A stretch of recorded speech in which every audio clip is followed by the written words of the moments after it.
Good evening, my friends, and welcome to another episode of Terror Radio Podcast. If this is your first time joining me, then welcome. This is a podcast dedicated in bringing you the best of horror and thriller, old-time radio broadcasts, as well as original stories. I'm your host, Keith, aka the Radio Show Nerd, and tonight's episode is entitled Treacherous Twins. And we have two twisted and juicy stories that take sibling rivalry to a whole nother level. So, without further ado, this is Terror Radio. The two radio series highlighted tonight are Suspense and The Whistler. Our first radio play is called The Pasteboard Box, and it stars the great Joseph Cotten. Now, this was first broadcasted on January 17th, 1946 on Suspense. Following that is the radio play Death Sees Double, and this was first broadcasted on The Whistler November 20th, 1944. Now, you all know the drill. Sit back, turn down the lights, and listen to The Pasteboard Box, followed by Death Sees Double.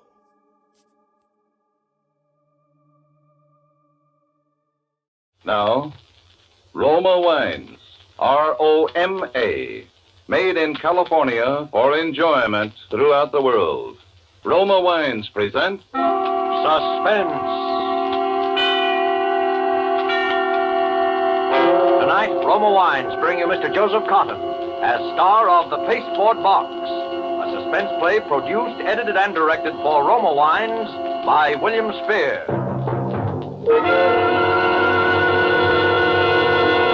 Suspense, radio's outstanding theater of thrills, is presented for your enjoyment by Roma Wines. That's R-O-M-A, Roma Wines. Those excellent California wines that can add so much pleasantness to the way you live, to your happiness in entertaining guests, to your enjoyment of everyday meals. Yes, right now a glassful would be very pleasant, as Roma Wines bring you Mr. Joseph Cotten in a remarkable tale of suspense.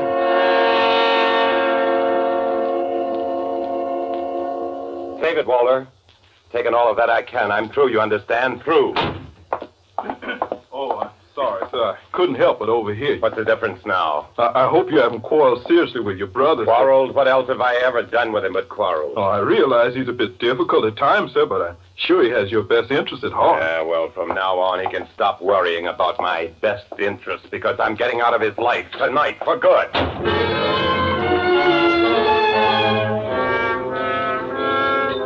Grabbed my hat and coat and rushed out of the house looking wild-eyed and distracted. I caught a taxi right in front of the door and told him to go to the 23rd Street ferry. On the ferry, I stood by the stern rail. I walked up and down, puffing hard on a cigarette, looking out into the fog and acting nervous and jumpy. I leaned against the rail and bowed my head down on my arms. 2 or 3 people standing around out there began to look at me. Then, when we were about a third of the way out in the stream, I took off my coat, had my name and address written with indelible ink on the label, and my hat that had my initials stamped in gold on the sweatband, and laid them down on the deck, and climbed up on the rail, and jumped.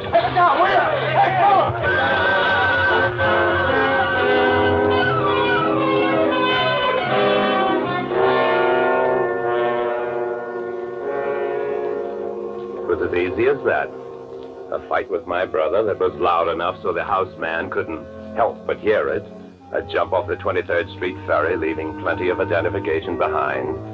An easy swim back to shore where I had planted my dry clothes. And a phone call to the news to report my own suicide. It was just as easy as that.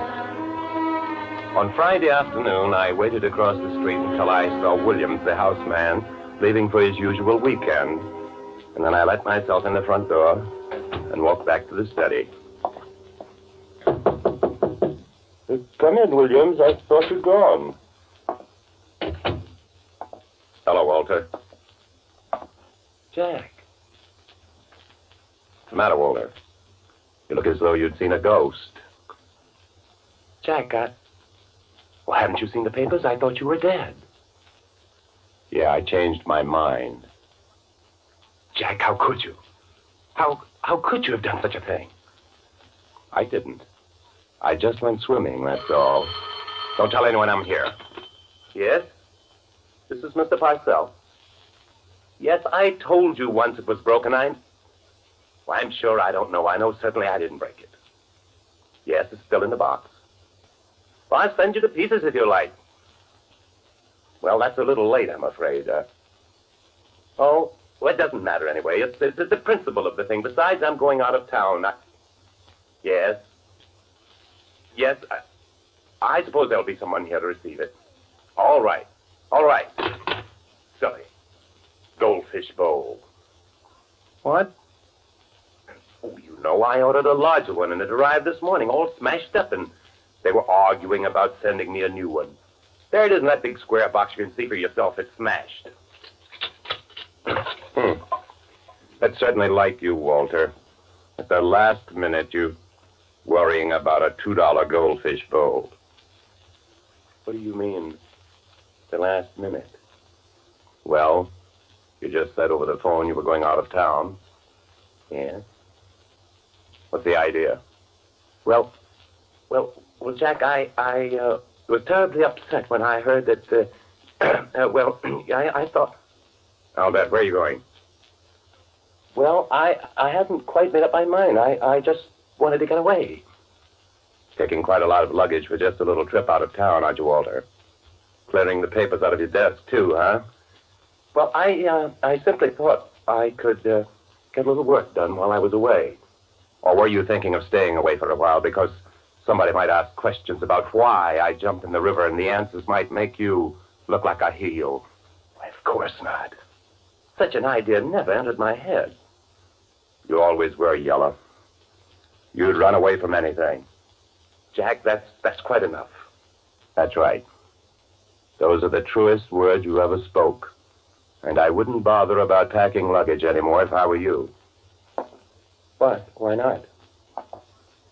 Because where you're going, you won't need any luggage. What do you mean? This is what I mean.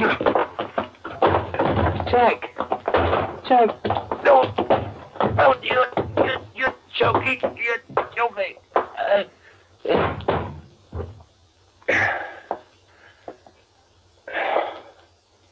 You won't need any luggage anymore, brother.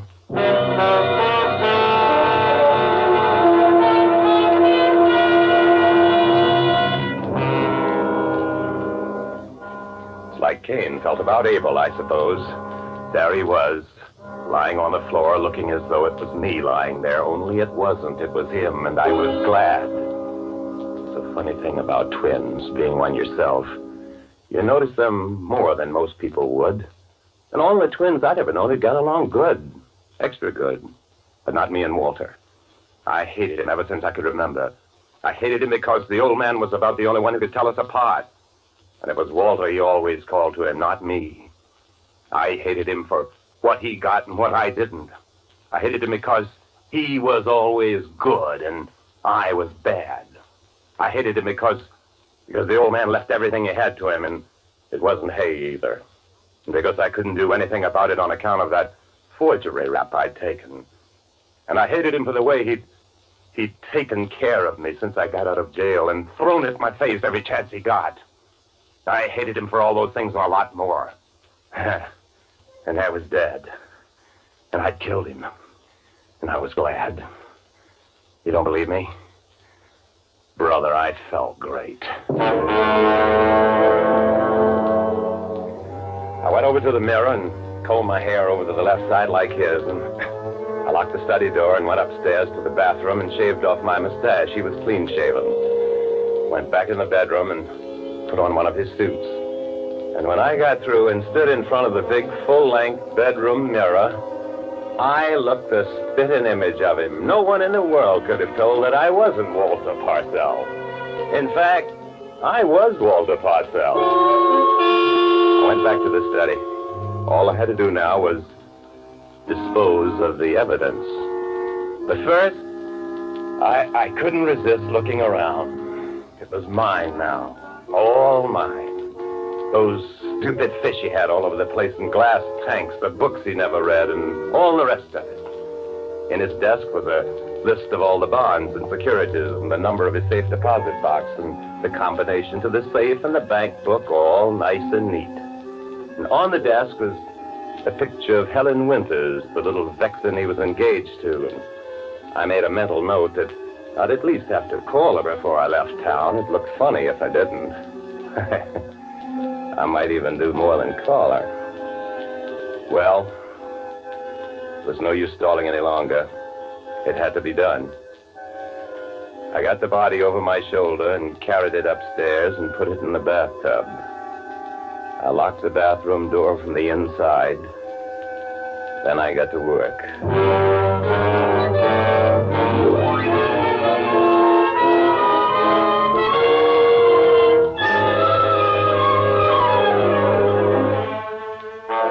For Suspense, Roma Wines are bringing you as star Joseph Cotton in the Pasteboard Box by Joe Grenzebach.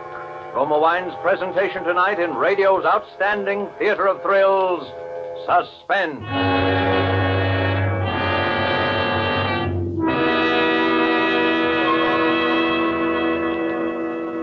Between the acts of Suspense, this is Truman Bradley for Roma Wines.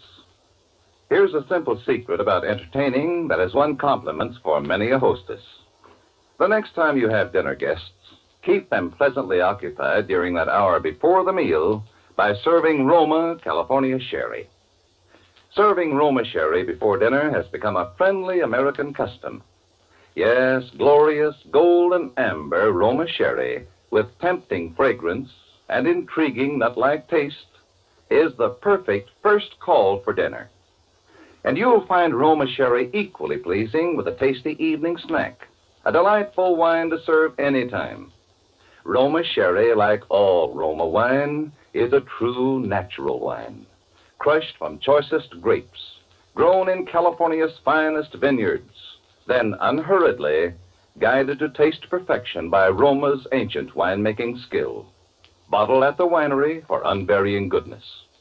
Delight your family, your guests, with delicious Roma Sherry, now selling at the lowest prices in years.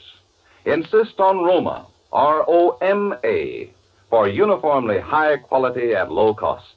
Remember, more Americans enjoy Roma than any other wine.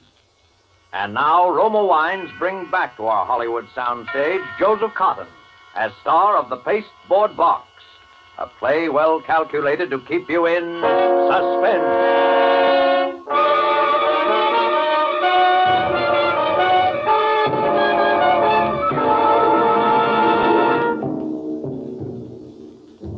It was early morning before I was able to leave the house.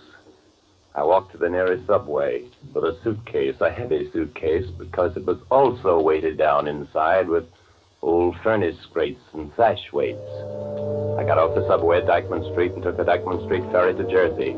About halfway across, the suitcase that I had on the rail, as though it was something to lean on, just sort of slipped out of my hands into the river. I looked mad and then foolish, and the people that saw it snickered behind their hands. Well, that was that. About an hour later, the same thing happened on a 42nd Street ferry, and the mortal remains of Walter Parcell were gone. All but his head. At first, I hadn't known what to do with that head. It wouldn't fit into either of the suitcases, no matter what I did. And then I thought of that box. That big pasteboard box that the goldfish bowl had come in. It was still sitting there in the corner of the desk. I weighted it and wrapped up the outside in the paper it had come in and started out again. The 14th Street ferry this time.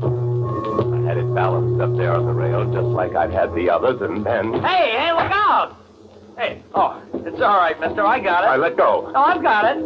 What? What's the matter? I thought you dropped it. Oh, no, here it is. Hey, that was close, all right. Another second and it would have been gone for good. Yeah. It's been gone for good, all right.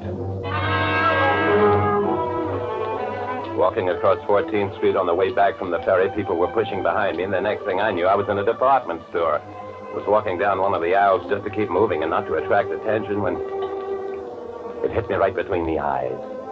There was another box, a box just like mine.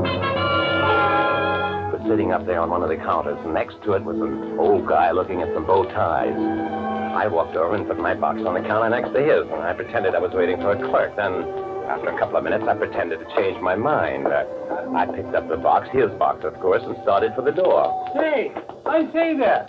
I say, sir, you've taken my box. Oh, what do you mean, your box? Let go of me. But it's my box. You left yours there on the counter. Oh, you crazy. Let go, I tell you. What's the trouble here? Why, this man's got my package and won't give it back. Oh, shoplifter, eh? No, it's not that. He left a package of his own there, but he insists that mine is his. What's in it? A parchment lampshade. I bought it in your furniture department just now.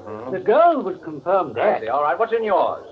Mine? Yes, what's in your box? Why, Well, we'll open it up and see. No, you The can't. only way to tell, open them both up. If you think this is your package... No, wait, I made a mistake. It isn't, Here, now give me mine. Now, just a minute. Give it to me. Just a minute. Give it to me. Oh, give it to him. It's his. I saw him put it there. Very well. Thank you. Why, he acted like a madman. Maybe I did act like a madman. I guess I did because I was pretty close to panic when I got out of that store. I started walking. I just walked. I don't know how or for how long or what, but all I could think of was, what'll I do now? What'll I do with it? What'll I do with it? I didn't snap out of it until I found myself a half block from home, and not knowing how I got there, all I knew was I still had that box and I had to get rid of it. Then I saw the sewer. A corner sewer with a big, wide opening. I crossed over to it as though I were going to step on the curb. Stumbled. I gave it a good kick. Slid in, and I heard it fall. Oh. I got home. A half hour later, I was just beginning to relax, and the doorbell rang. I went out in the hall, switched on the vestibule lights, and opened the door. There stood a couple of kids. Yes, this is yours, ain't it, mister? What? We were standing across the street when you dropped it. Then we saw you come into this house. That's how we know. We got some string on a fish hook and pulled it out. It is yours, ain't it? No. You mean it ain't yours? No, I never saw it before in my life. Now beat it.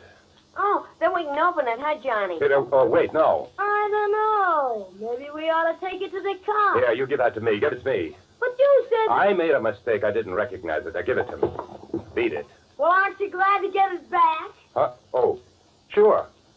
Here. Thanks. Gee, $5. There must be diamonds in that box.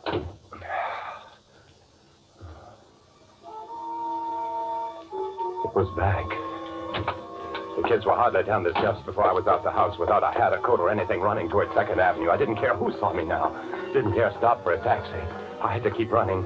I couldn't stop for a second. I kept on running up 2nd Avenue to 59th Street, going out onto the bridge. I was still running, and I didn't stop until I got nearly to the middle. And then I threw it. Out over the railing as far as I could. I watched it arc down and saw the plate splash in the darkness as it hit the water and a couple of 100 feet below. It was gone. No matter what, it was gone. Somehow I got home. But it was daylight before I could get myself to sleep.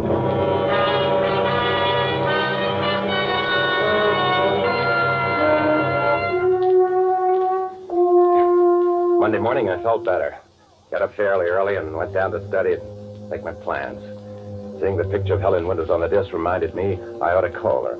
If Walter left town without even calling the girl he was supposed to marry, it would look so good.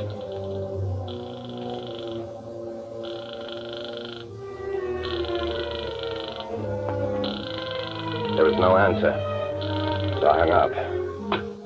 Then I rang for Williams, the house man.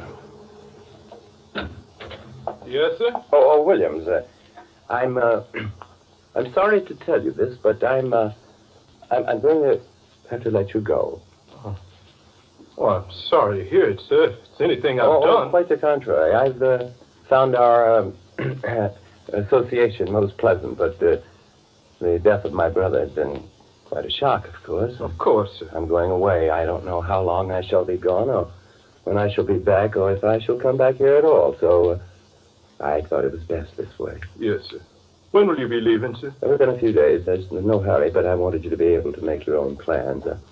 I'm making arrangements this afternoon to sell the house and the furniture. And the associations here are painful, you understand. I understand, sir. My brother Jack had his faults, of course. We all do. I know how you feel, sir. But after all, Williams, he was my brother. Yes, sir. Blood is thicker than water. You're so right, Williams.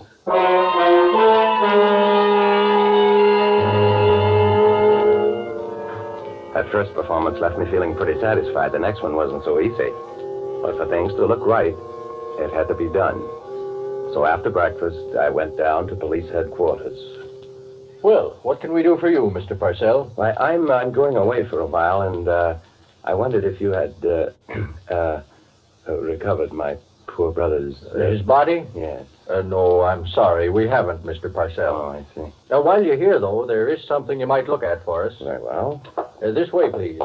It's just a routine matter of identification, but we like to have these things on the record, you know. Of course. Something you found? Yeah, that's right. Fished it out of the East River this morning. The East River? That's right. The East River. For a minute, I just stopped breathing. Because it wasn't in the East River that I jumped off the ferry. That was on the other side of the island. The East River was where I'd thrown it. And then I was all right again because I saw what he had. A pair of trousers. Mine. You recognize these, Mr. Parcell? Oh, yes. Those are the trousers my brother wore the night he died. Uh-huh. Probably kicked him off and tried to swim to shore. Yeah, well, thanks, Mr. Parcell. That's all we need. Very well, but you said the East River, and it was the North River where poor Jack... Oh, carried down by the current and around by the tide. Caught in the propeller of a ship, maybe. Funny things happen in the waters around this island, Mr. Parcell. Yes. Yes, I imagine they do.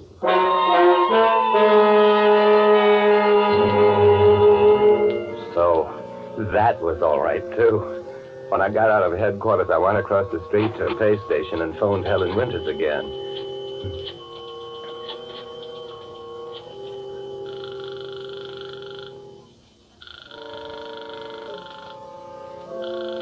There was no answer. I hung up.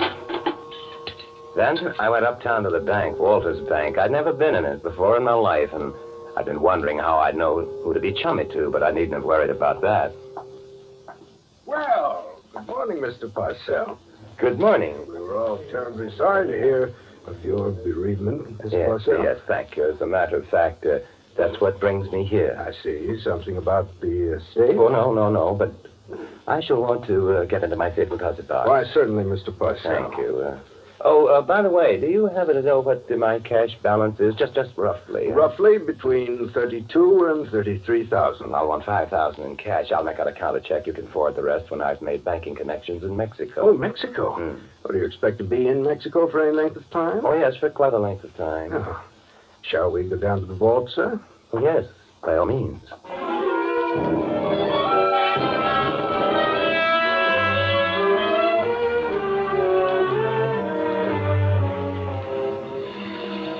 When I got out of the bank, it was raining, but I didn't care. I liked it. I was walking on air anyway, and I decided to walk home that way. It's nearly 30 blocks, and I was soaking wet when I got there, but what's a little rain to a guy with $100,000 in his pocket? The front door wasn't locked. In I went, and I hung up my hat and coat in the hall and was wondering whether to have a nice hot bath before calling Helen Winters. And when I saw it, the box, that horrible pasteboard box that had come back. For a second, I thought my mind had gone. But there it was, sitting on the desk. Wet and soggy, and the limp paper peeling off as though it had been fished out of the river just that minute. And then I remembered I hadn't seen it sink. And what the cop had said about tides and currents. And then the doorbell rang. I rushed to the window. There was a police car outside. For the moment, I thought of grabbing up the box and running, escaping out of the back somehow, and then I knew that wasn't any use. It didn't matter. It was some sort of a police plan. It didn't matter anyway, and if it wasn't, if it was just another one of those terrible coincidences, there was still time. Whatever they wanted, I could bluff it through, and there'd still be time. I pulled myself together and went out and opened the door.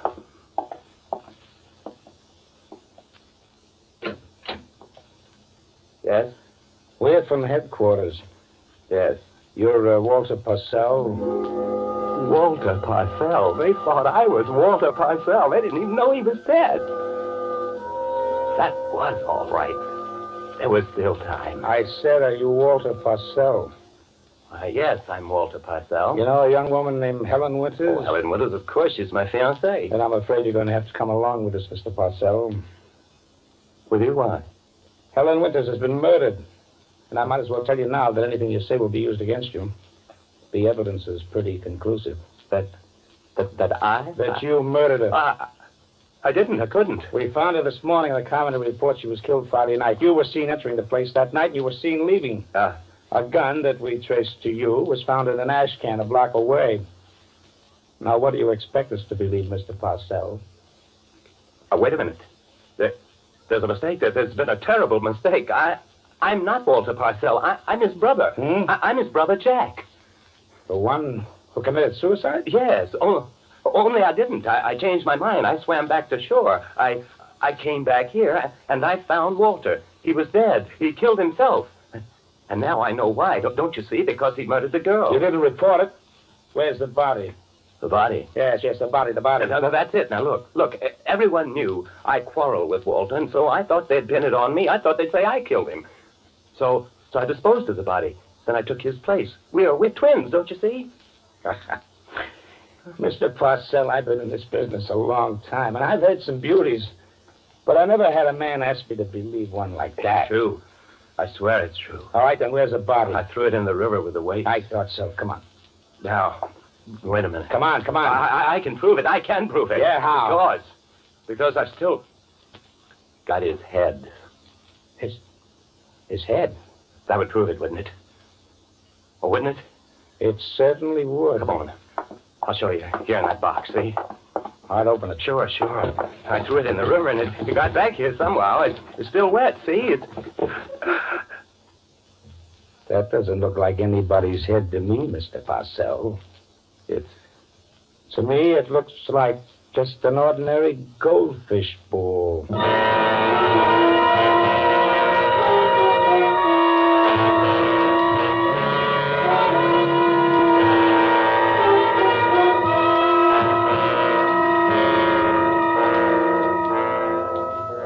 That was it, of course. The goldfish bowl he'd been arguing about on the telephone when I came back and found him packing up, running away, because he'd murdered his girlfriend. So, I don't know where Walter is now in those swirling tides and currents, but I know one thing. Wherever he is, he must be laughing his head off.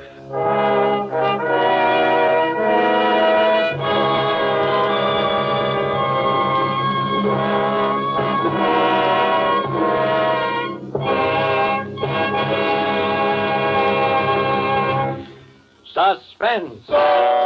Presented by Roma Wines. R-O-M-A. Made in California for enjoyment throughout the world. Before we hear again from Joseph Cotton, the star of the Pasteboard box, tonight's suspense play, this is Truman Bradley for Roma Wines. Each day, more Americans are switching to Roma and discovering what a wonderful help Roma wine is in making simple home entertainment successful. The reason? Taste. Superb taste for only pennies a glass. And, says famous hostess Elsa Maxwell, there's a Roma California wine to delight everyone. Rich, ruby red Roma port, mellow, nut-like Roma sherry, smooth, golden Roma muscatel, and flame-bright Roma Tokay. I give my guests their choice and share with them Roma's goodness. Each of these fine Roma wines may be served with cake, fruit, nuts, or other tasty snacks when guests drop in. Many prefer these wines with dessert. You'll find them delightful anytime. Get Roma wine tomorrow. You'll be amazed how little such taste luxury costs. For Roma wine, famed for uniformly fine quality, is now selling at the lowest prices in years. Insist on Roma, R-O-M-A, Roma wine, made in California for enjoyment throughout the world. This is Joseph Cotton. I've enjoyed my appearance on Suspense as I always do. Next Thursday, a unique actress whom all of us here in Hollywood love and admire, as you do, will be the leading lady on Suspense, Dame May Whitty. Miss Whitty will appear as a kindly lady whose advertisement requesting genteel part-time employment involves her in a predicament which threatens first her freedom and then her very life. I'm sure we'll all want to make it a point to listen. And by the way, if you feel that the character I played tonight was a little, what shall we say, extreme, please forgive me. I've never played twins before, and I guess I just lost my hand. Joseph Cotton appeared through the courtesy of David O. Selznick, in whose production Duel in the Sun he will soon be seen. Next Thursday, same time, Roma Wines will bring you Dame May Whitty as star of Suspense, radio's outstanding theater of thrills. Produced by William Spear for the Roma Wine Company of Fresno, California.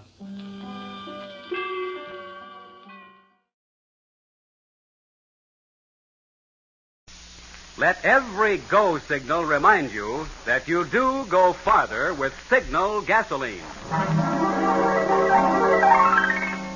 The Signal Oil Program. The Signal Oil Company and your neighborhood Signal dealer bring you another curious story by The Whistler. Tonight, Death Sees Double.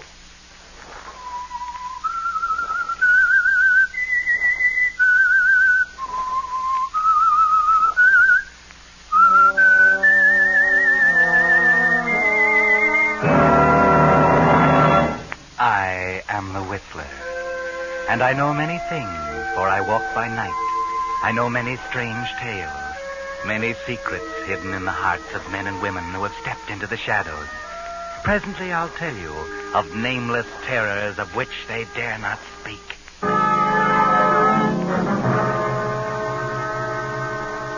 But first, Signal Oil Company is happy to devote this time to an announcement from the United States government on today's most important event, the opening of the 6th War Loan Drive. Many Americans, unfortunately, won't be hearing this announcement beside their home radios tonight. Some are crouching in rain-filled foxholes in the Philippines or Burma. Others are slogging through cold and mud in northern Italy or in France, plagued by the new German stratosphere bomb. But they're not complaining. They're just asking for the weapons they need to get the fighting over and get them home again as soon as possible. That's where you come in. It's going to take more B-29s, lots more, at $600,000 each, and M4 tanks at $67,000 each. Yes, millions and millions more dollars. But you're not being asked to give your dollars. Just invest them in the world's safest investment, a United States war bond. Make it a $100 bond this time. Your war bond dollars not only pay you excellent interest while ensuring your future security, but they say to the boys we sent over there, you're not quitting, neither am I, till it's over there. And now, The Whistler.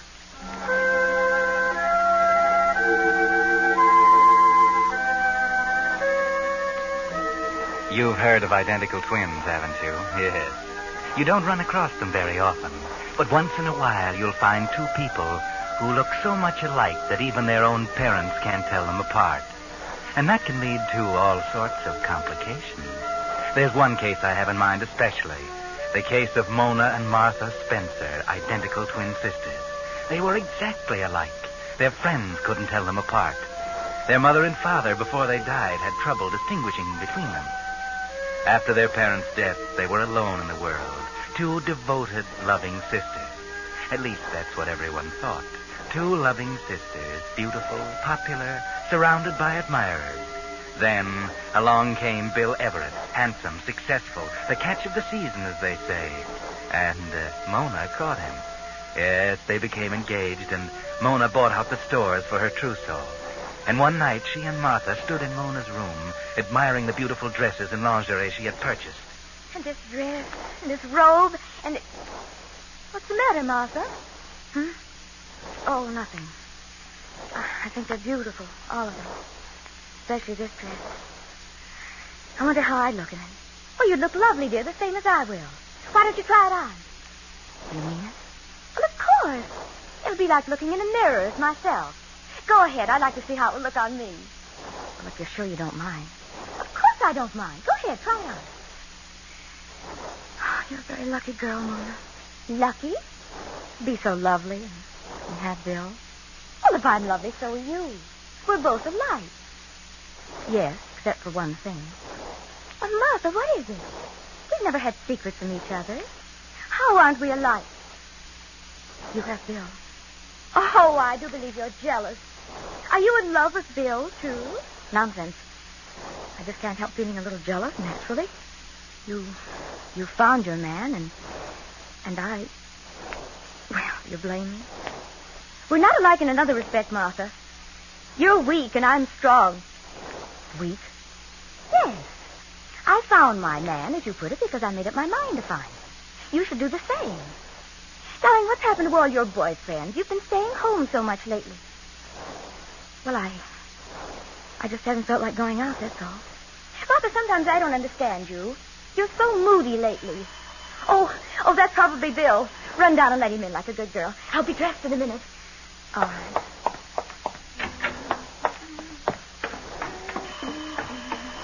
I'm coming. Hello, Bill. Hello, Mona. Oh, wearing your new dress, huh? Oh, yes, but It's beautiful. Well, get your coat. We're late. Oh, but, Bill, Oh, I'm sorry. I forgot. Oh, well, that's hardly the way to kiss a sister. Huh? Oh. I've been trying to tell you, Bill. I'm Martha.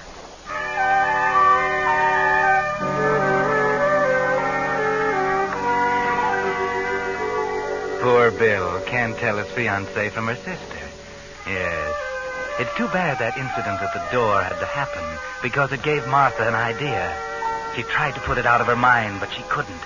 She thought about it all evening while Mona and Bill were out having a good time. Tell me from Mona.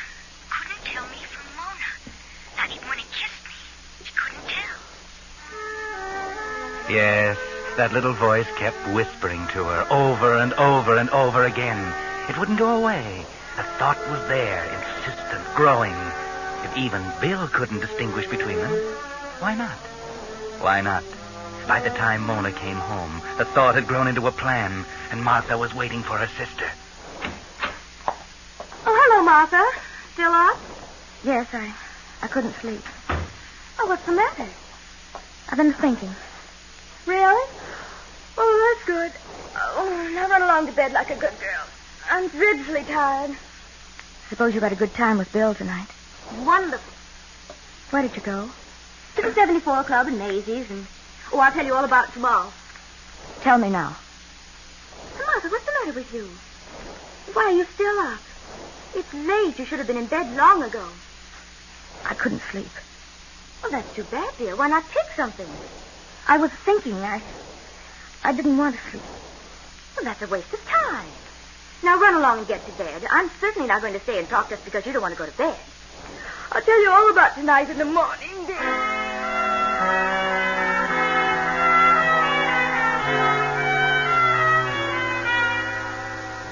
Mona goes on about the absorbing business of getting ready for bed, but Martha stays in her room, sitting, watching her, and through her mind go the details of the plan, carefully, minutely.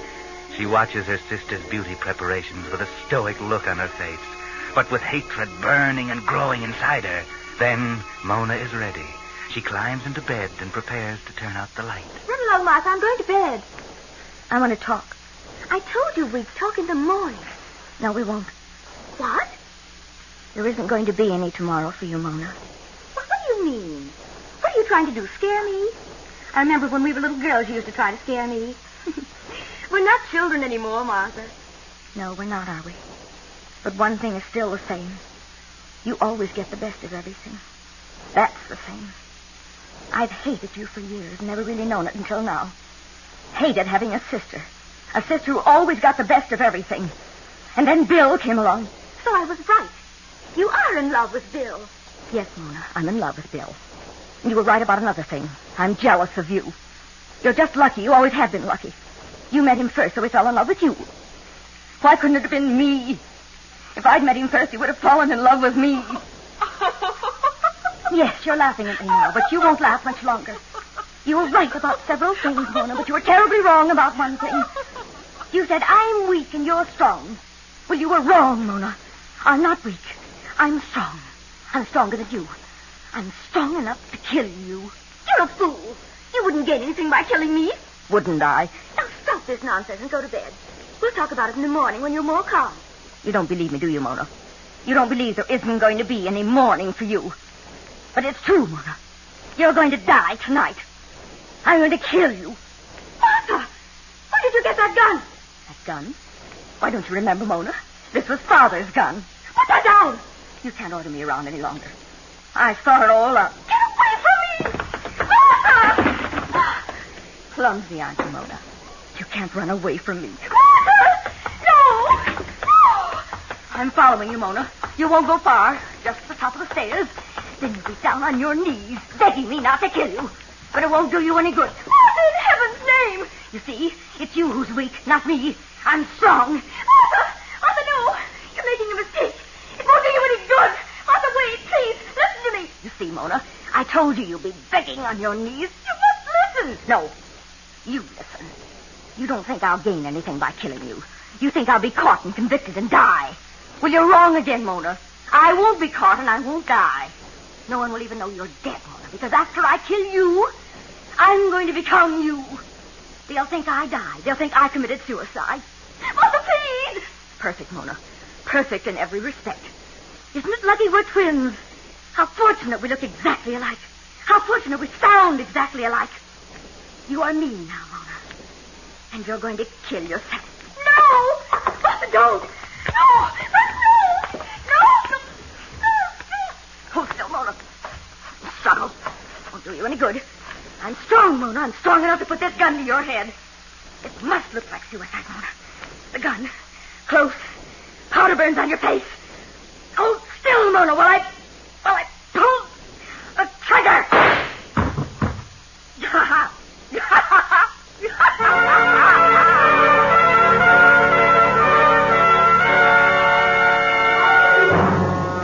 So Martha Spencer killed her twin sister, Mona. Then, carrying out her plan, she immediately assumed Mona's identity. She changed into Mona's dress, arranged the gun in Mona's hand, took Mona's engagement ring and diamond clip, dressed Mona in one of her robes, and put her dinner ring on Mona's finger. Oh, yes, it was perfect. Perfect in every detail. What could the police suspect when not even Bill Everett could tell Mona and Martha apart? Hello? Police department? I think you better come to 437 Oak Street right away. My sister just committed suicide. What? Oh, yes, I'm Mona Spencer.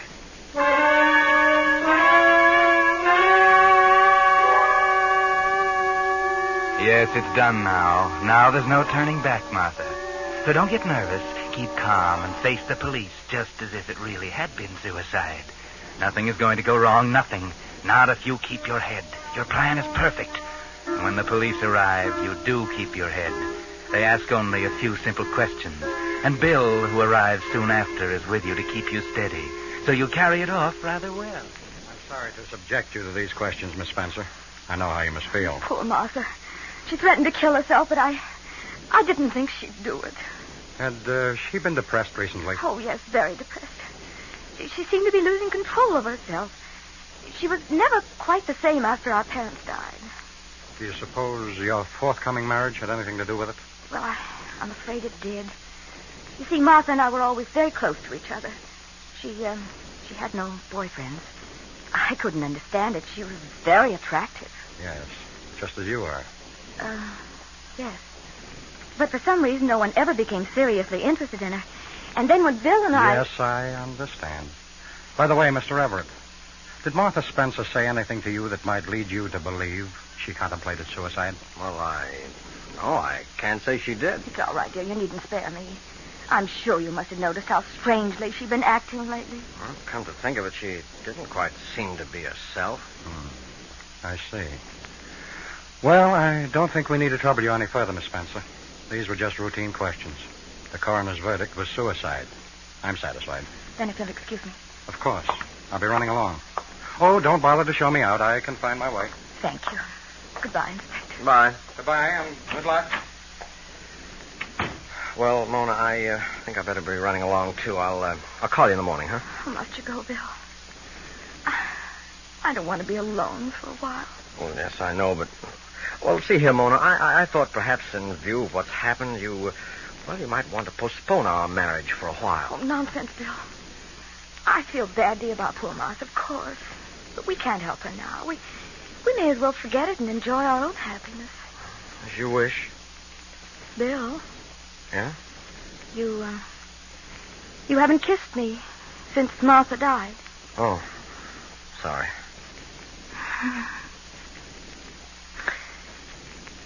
I love you, Bill.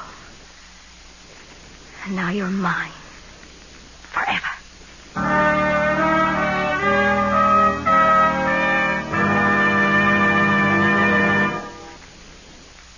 You are listening to The Whistler, brought to you by your friend, the Signal Oil Company, marketers of famous Signal gasoline, your best buy today. Remember to let every go signal remind you that you do go farther with Signal gasoline.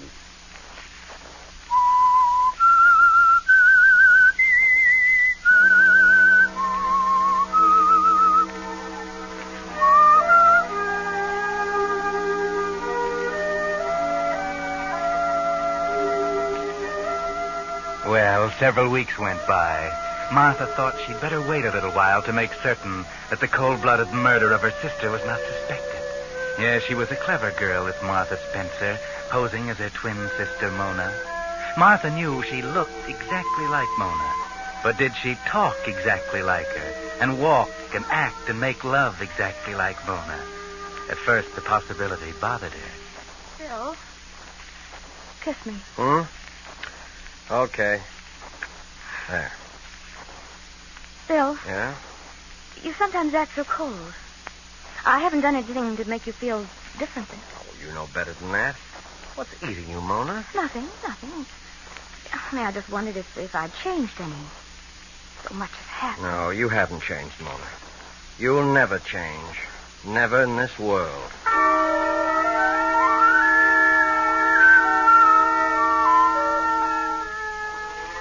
Yes, everything was going all right. Bill didn't suspect a thing, neither did the police. And after a few weeks, Martha felt secure. Bill didn't act as she had expected him to act.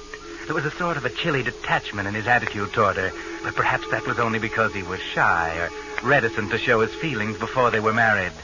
So the thing to do was to hurry up the marriage. Bill, why should we wait? Why don't we go ahead and get married? Right away. Okay, I suppose we might as well get it over with. That's a fine way to talk about our marriage. Okay, so we'll get married. We'll drive out to Raleigh tomorrow and get the license. Raleigh? Yes. Why drive way out to a little town like that to get it? Well, you know why as well as I do. Oh, yes, Of course, dear, anything you say.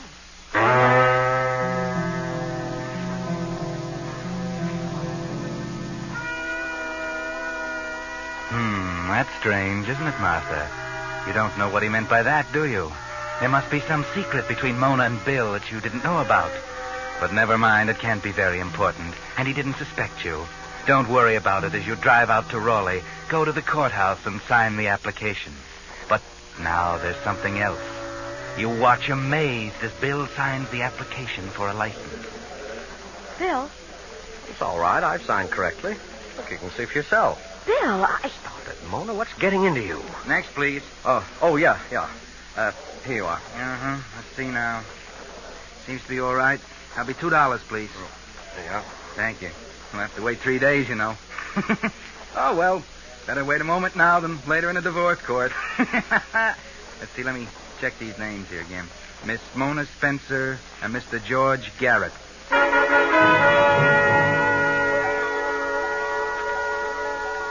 There was something wrong, something terribly wrong. Why did Bill sign the license George Garrett? A cold chill clutched at Martha's heart, but she didn't say anything to him. On the way home, he suggested that they celebrate the occasion by going out that evening to a little roadhouse up in the mountains. She accepted, of course, and told him she'd be ready at 7. She left his car and went up the steps of her home. Yes, her home now, all hers. She opened the front door. And as she closed it, something on the stairs caught her attention. Oh! She looked at the top of the stairs. There was nothing there. She shrugged her shoulders and walked up. Just her imagination. Or was it? She paused at the top and looked at the rug. This was where she had killed Mona. She could almost see her, hear her. Martha, no, you're making a mistake. It won't do you any good. Martha, wait, listen to me. Stop it, you fool! Yes, stop it, Martha. You're beginning to hear things. She went to her room, Mona's room. It was good to be alone, to enjoy Mona's trousseau. All those wonderful things. She slid open the closet door. Such beautiful dresses. Which one should she wear tonight? She tried to concentrate, sat down at the mirror, and there was her reflection. Mona's reflection.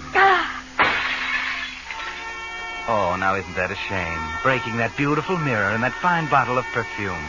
She got up and paced the floor. She simply couldn't get it out of her mind. Why? Why did Bill sign his name George Garrett? And why do Mona's words keep coming back to her? You're making a mistake. It won't do you any good. Martha, wait, listen to me. I won't think about it. I won't.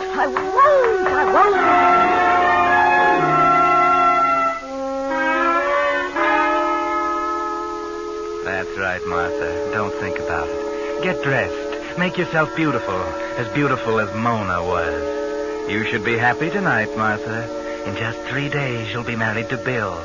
That's what you wanted, wasn't it? Well, then, be happy. Enjoy yourself tonight with Bill. Bill, Yeah? what's the matter? Matter? Nothing. Why? You've been so quiet. You've hardly spoken a word since we started. Oh, I'm sorry. Beautiful night, isn't it? That's no good, Bill. Something's wrong. What is it? Now, look, Mona, I don't remember that part of the bargain was catering to your whims. Bargain? Oh, never mind. Bill, there's something I don't understand. Yeah, what? About the name you signed on the marriage license. It's okay, I told you once. I signed my right name. Your right name? You saw it yourself. For heaven's sakes, Mona, will you cut it out? Yes, of course, Bill. I'm sorry. Sorry. That's a hot one. Bill, Yeah? you don't love me, do you? Oh, why go into that? Because I want to know. Okay. I love you. Do you have to keep hammering at me? Sorry, Bill. Please don't shout at me. Bill, Well, what is it now? where are we going?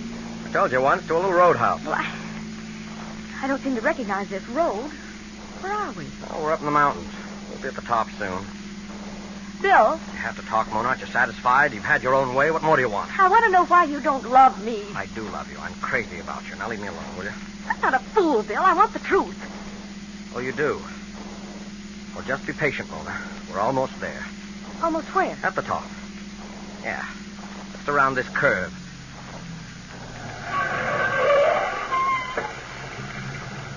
There. We're here. I don't see any roadhouse. No, there isn't any, Mona. Then why are we stopping? So you can get the truth. You're always getting everything you want. All right, Mona. Look over there. Where? Over there, while I... Bill, what are you doing? Just tying your arms. And now I'm gagging you. There we are. Oh. Neat. How does it feel to be gagged, Mona? Oh, no, Mona, it's no use. You're going to listen to me now. You had your own way long enough. Always talking, always ordering, demanding. Well, I'm not going to go through with it, Mona. I'm not going to marry you. You can only torture a man so long, and then he does something about it. And I'm going to do something about it right now. Yes, Mona. Yes, I'm going to kill you. I've tried to reason with you. I've begged, I've pleaded, I've threatened, but you've only laughed at me. You thought because you knew my secret you could force me to marry you. Well, you can't. I'd rather go to prison than marry you. No, I won't marry you. And I won't go to prison because this is going to look like an accident. I've got a perfect alibi, Mona. I can count for every minute of this evening. When they find you, they'll think you took that curve too fast, and they'll pronounce it accidental death. Perfect. This is your car, and there's nothing to connect me with even being here this evening. And I'll be rid of you, Mona. I'll be free to marry Lois. Oh, you didn't know Lois, did you? You didn't even know such a person existed, did you? Well, she does. And I'm in love with her. I love her, not you. And I'm going to marry her. Please, Won't do you any good to beg for her. I can't trust you. I trusted you once with a secret, and you tried to blackmail me. Blackmail me into marrying you. I don't know anything about that. You got the wrong I girl. can't let you go over the cliff, bound and gagged. No. No, that was just to make you listen so I could tell you why you're going to die. Wouldn't do to have them find you with your arms tied together. That wouldn't look quite like an accident, would it? Well, this is it, Mona. Now, you won't feel a thing when I bruise your pretty little head. Now, just remove the gag and the rope. Release the brake. Engage the clutch. Start the engine.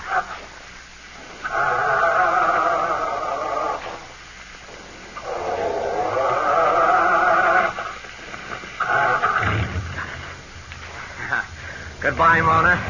Pleasant dreams.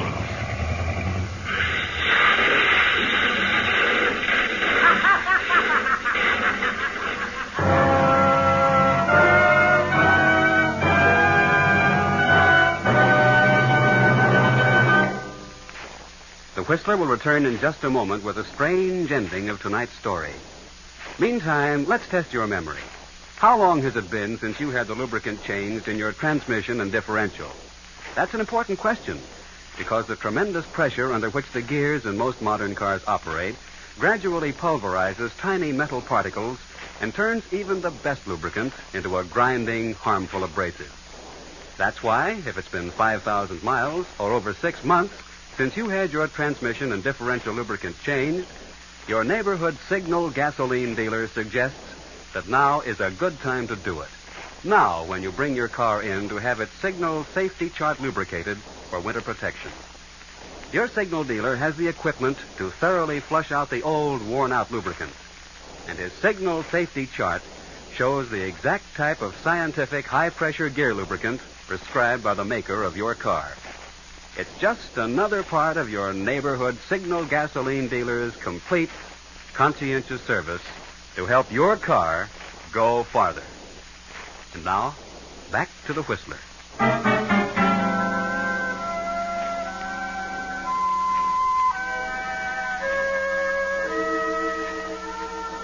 Poor William Everett, or George Garrett. That was his real name. He didn't get away with it.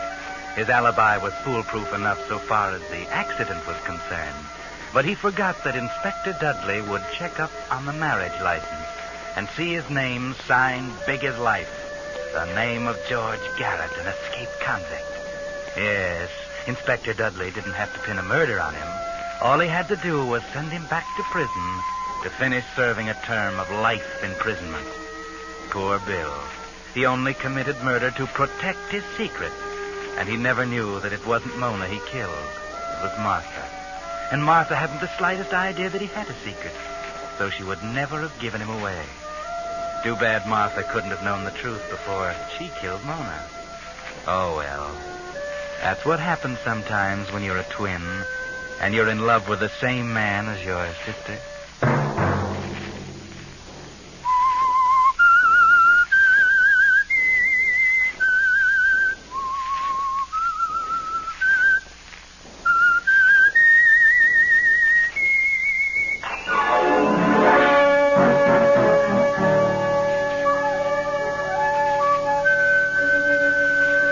Next Monday at 9 o'clock, the Signal Oil program will bring you another strange tale by the Whistler.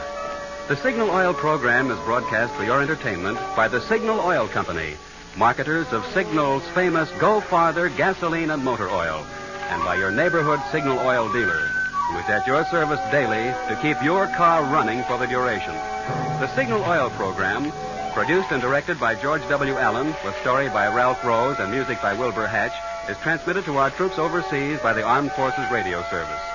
Bob Anderson speaking for your friend, the Signal Oil Company, and suggesting once again that you let every go signal remind you that you do go farther with Signal gasoline. This is CBS, the Columbia Broadcasting System.